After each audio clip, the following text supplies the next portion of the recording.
Hi kids. Today we are going to start lesson or unit 4A. Today we're going to start with the first lesson, 4A A1, which is inverse of functions. Hopefully today is a review because it is all stuff that you should have learned in Math 2. But objectives for today, by the end of class, you should be able to describe inverse functions through tables and graphs, find the inverse of a linear function, and find the inverse of a quadratic function by restricting the domain. So example 1, write the inverse of a function as a set of ordered pairs, then graph on the coordinate plane. So an inverse is a function whose domain and range flip-flop.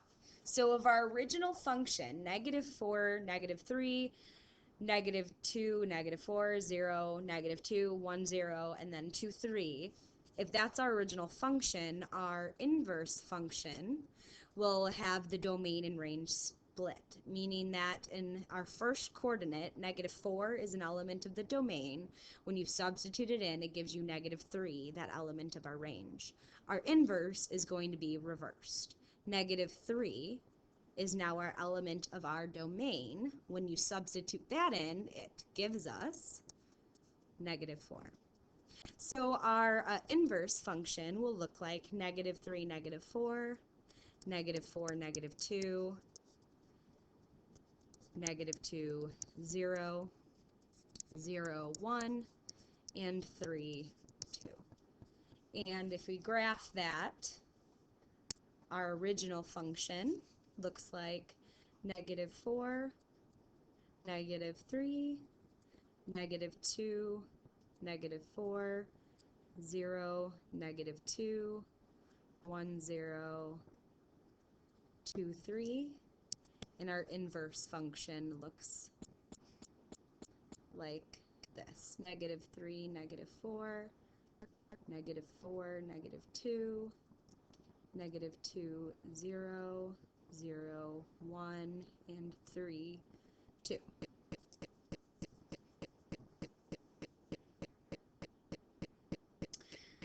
All right, so example 2 says find the inverse of the given function. So when we are finding inverses, remember all in inverses is the domain and range flip. So what used to be our y values now become our x values. What used to be our x values are now our y values. Because remember, domain are just all possible values of x and range are all possible values of y. Now, we don't like functions solved for x. We like functions solved for y. So in order to find the inverse function, we're just going to take this equation, x equals 4y minus 8, and solve it for y. So add 8 to both sides, we get x plus 8 equals 4y. Divide both sides by 4, and we get y equals 1/4 x plus 2. And some of you, hopefully most of you, might remember our inverse notation is f to the -1 of x, of 1/4 x plus 2. Due to time, we're going to skip example 2b. Example 3.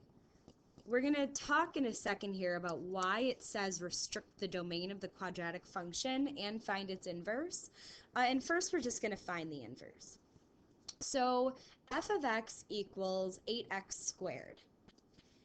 I'm going to take out y, substitute in x, take out x, substitute in y, and I'm going to solve.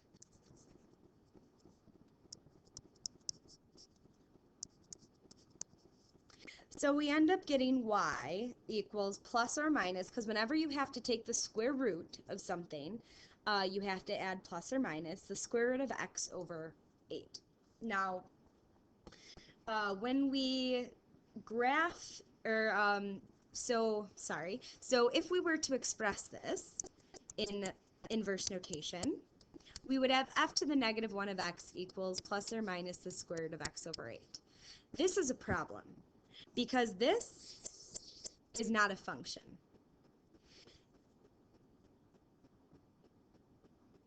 because if I were to graph this, my graph ends up looking like this. And as we've learned in the past, that all functions have to pass the vertical line test. This clearly does not pass the vertical line test. So what we have to do to make sure that our function is, or that our inverse is in fact a function, is we have to restrict our domain. So let's go back to our original function, f of x equals 8x squared. If we were to graph that, it looks like this: a parabola whose origins at the, or whose vertex is at the origin, and behavior is up on both sides. Now, this passes the vertical line test. Problem is that if we were to find the inverse, it does not pass the horizontal line test, which you should have learned last year in Math 2, is a test that we use to determine if the inverse is a function. So since this does not pass the horizontal line test because it's hitting twice, we need to somehow figure out how can I restrict the domain so that it does pass the horizontal line test. So if we take a look, all we're going to do is we're going to take our parabola and we're going to cut it in half. Say, I don't want any of that because when I have that symmetric quality, I don't pass the horizontal line test. So I only want half of my graph. I only want the parabola where my x values are greater than or equal to 0. 0 and up. Then we don't have to worry about our inverse not being a function anymore. In Math 1, you guys used inequality notation. Last year in Math 2, you guys learned interval notation. For Math 3, any one of those is fine. It's completely up to you whether you used inequality to represent domain or interval to represent domain. But the nice thing about restricting our domain is that we don't need the plus or minus anymore. So any of you that are terrible at remembering plus or minus, if we restrict the domain, now we don't have to worry about the positive and the negative values. We can just worry about the positive ones. All right, so that's example 3. If you are looking for more practice, you're welcome to do example 4, but due to time, I'm going to move on to example 5. Find the inverse function, then graph the original function and its inverse on the same coordinate plane. So the original function is f of x equals x cubed.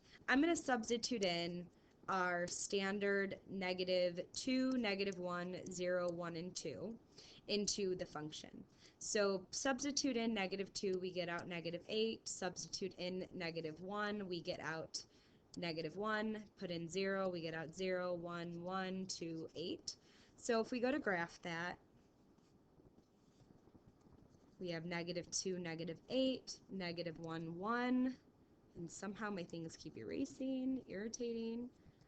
My goodness. And then 2, 8. So this is what f of x looks like, more or less. Now our inverse function is going to be, if we are to solve it, we would have x equals y equals y to the third, and we'll end up getting the cubed root of x equals y. But in terms of graphing, if we already know the coordinates of f of x, all we have to do is switch our domain and range, and we get the coordinates of f -1 of x. But this problem did specifically ask us to find the inverse function, so there's the math to do that. Oh my goodness.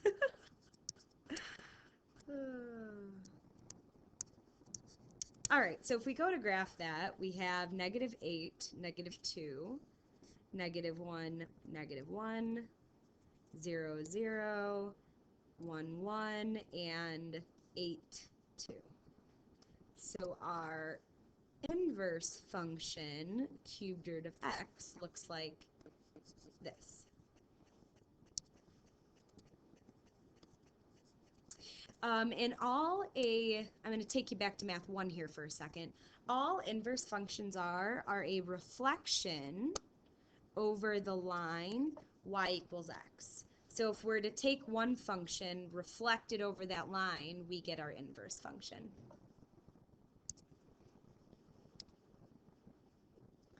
Now example 6, again, you can do if you'd like some more practice, but we're going to move on to example 7 for time.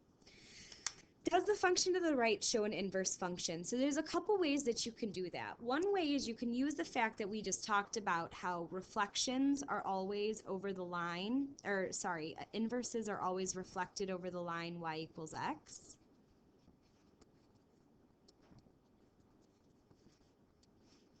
So if we were to take a look at our red line, it's clearly not reflected over the line y equals x to get that black line, or it's blue line. If I were to reflect it over this line, we would have reflected over the line would look like this, which isn't at all what that other blue line looks like, right?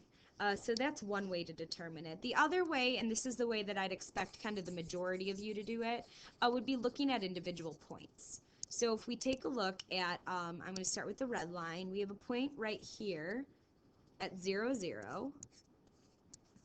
We have a point right here at 1, 2, maybe? No, 1, 1. And I know that on your graph it looks terrible, so just trust me when I say the points are what they are. Or actually, no, that was 1, 2. Because I'm looking at the blue line, not the red line. Sorry. Let's reverse for a second here. Let's look at the red line. 0, 0, 1, negative 2, and negative 1, positive 2.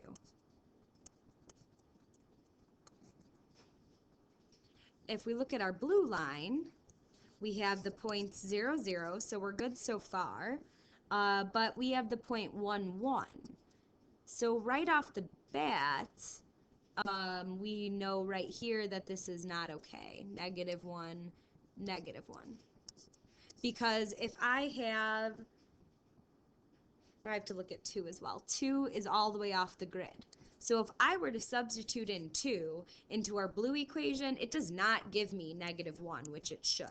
So if we take a look at our points, we get that those are not inverses of each other.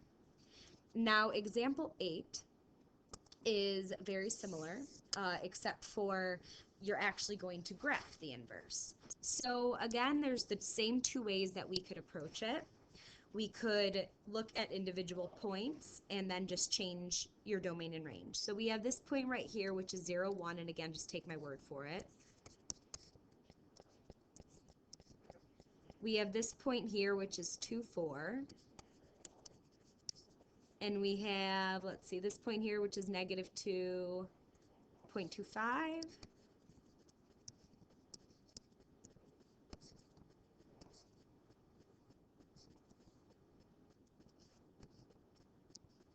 Stop. Oh, goodness. And we have, let's do one more, this point right here, which is 1, 2. So then if we were to reflect this, which I'm going to do in green, we flip-flop our domain and range. So our first point will be 1, 0. Our next point will be 4, 2. Negative 2, or sorry, 0.25, negative 2. And then 2, 1.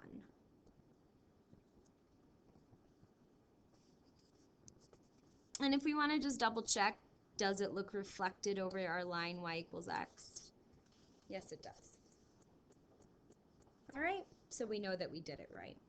The other way that you could do it is you could first draw in your line y equals x and then reflect it over.